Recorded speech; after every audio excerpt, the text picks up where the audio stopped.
Bonjour, alors moi c'est Samia Mekas, je suis sophrologue et j'accompagne les femmes à mieux vivre leur rémission après avoir vécu un cancer du sein. Alors évidemment, je n'en suis pas arrivée là comme ça.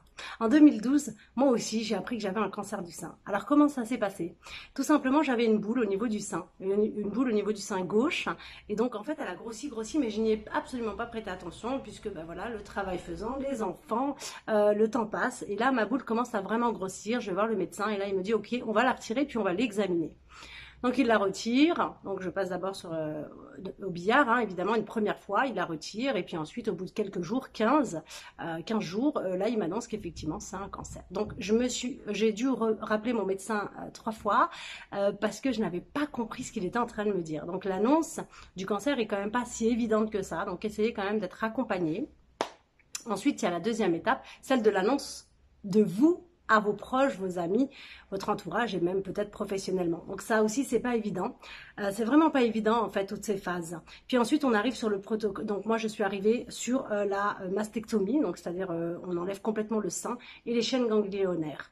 Ensuite il y a une autre étape, ça a été pour moi en tout cas, ça a été l'étape de la chimiothérapie. Donc moi j'ai perdu mes cheveux et puis en même temps je me suis fait une triple fracture de la cheville. Et puis est venu le temps de la radiothérapie.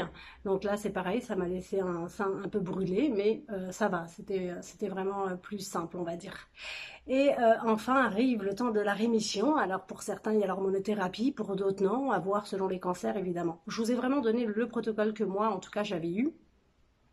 Pendant ces étapes, en fait, il y a des choses qu'il faut faire vraiment, et c'est là où je me suis rendu compte en fait de certaines choses. C'est que la première, c'est essayer de vous faire dépister le plus tôt possible. C'est-à-dire que si vous avez, aujourd'hui, on a ce qu'on appelle les palpations, vous pouvez vous palper de façon justement à voir si vous n'avez pas de boule à droite à gauche. Vous pouvez aussi voir un médecin, voilà, pour en discuter et ainsi de suite. En fait, il y a vraiment des choses pour éviter justement peut-être la perte de vos seins. En fait, souvent les femmes ont peur d'avoir ce diagnostic parce qu'évidemment c'est jamais évident d'apprendre qu'on a un cancer, mais vaut mieux le savoir plus tôt de façon à le guérir plus tôt, plus facilement, qui est moins justement peut-être d'impact. En tout cas, moi je sais que aujourd'hui je suis vraiment pour la prévention, de vraiment y aller, de vraiment faire attention à ça.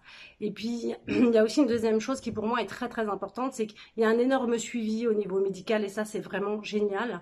On a vraiment beaucoup, enfin voilà, on a cette chance d'être suivi par rapport à ça. Et puis ensuite, il y a une deuxième phase qui arrive, c'est celle de la rémission.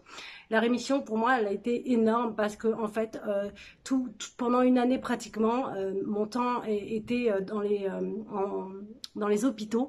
Donc tous mes rendez-vous étaient ponctués comme ça dans les hôpitaux. Et puis d'un coup, à un moment donné, quand on vous annonce la rémission, la famille a pris sa route, les hôpitaux on y va beaucoup moins et donc on a un petit peu peur de cette récidive et du coup on vit avec ces émotions qui sont très dures et puis surtout les conséquences de tous ces médicaments en fait, hein, parce qu'il faut aussi savoir que c'est quand même un traitement assez lourd, donc il y a tout ce qui arrive après, donc ça aussi c'est pas évident.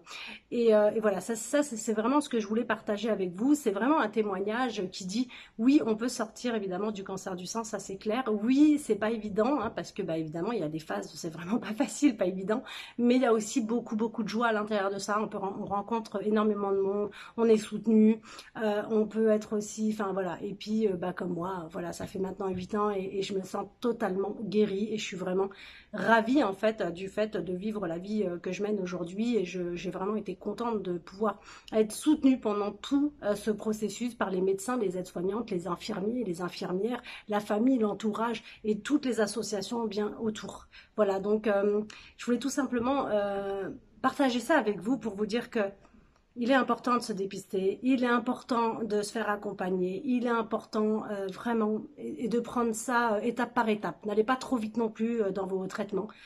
Soyez présente à ce que vous faites et allez-y progressivement pour pouvoir justement mettre toutes vos chances de votre côté. Voilà, bah écoutez, je vous souhaite une très belle journée puis à bientôt.